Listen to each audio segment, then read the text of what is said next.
What's good, people? Today I have an 100-year-old dystopian masterpiece for you. This is George Orwell's 1984. 1984 is kind of different from any dystopian book that I've read because there's no fancy technology or anything that makes it feel surreal. But instead, 1984 pictures a realistic but depressingly totalitarian society. And in this dystopian version of London, the people are governed by the party and the big brother, who is the idol or mascot of the party. But they're not just governed, because in order to prevent a rebellion, the people are taught not only to accept the big brother, but to devote their entire lives to him and love and worship him. In this world, there's only the crowd and the big brother. You're only a tiny part of the crowd who worships big brother. So the people are taught that you don't matter. Your only purpose is to serve and worship the big brother. Nothing matters except for the big brother. But of course, not everybody's going to be willing to give their entire lives in devotion to the big brother. So in order to prevent a rebellion, if the thought police detect anything about you that suggests anything negative towards the big brother, like it could be your actions, what you say, your facial expressions, body language, whatever, if they detect anything negative towards the big brother and the government, they will come find you and kill you. So this entire world is based on fear. You can love the big brother or you cannot and get killed. And in the middle of this depressing world, there's a main character, Winston Smith.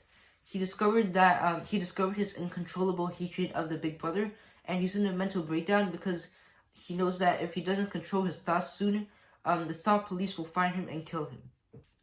But his hatred is too deep and it can't be controlled, and it grows and grows until Winston becomes restless. And he's struggling to contain himself, but it's just too much. He knows that it's hopeless because his hatred is too deep.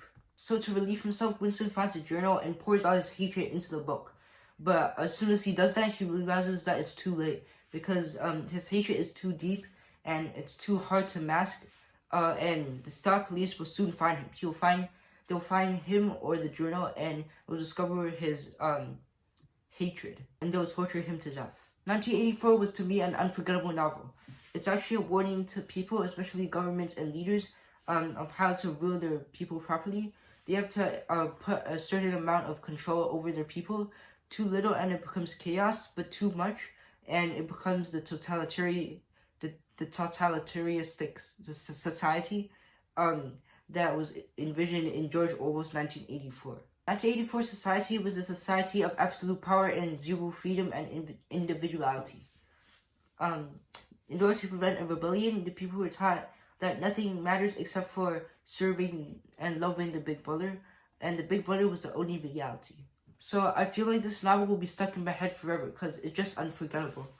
One thing that kept popping up in my head was how the party and the big brother can shape the entire reality. For example, when Winston finally gets caught, one thing that he wrote in his journal was 2 + 2 = 4. But when they found him, they tortured him until Winston finally submitted and said 2 + 2 = 5.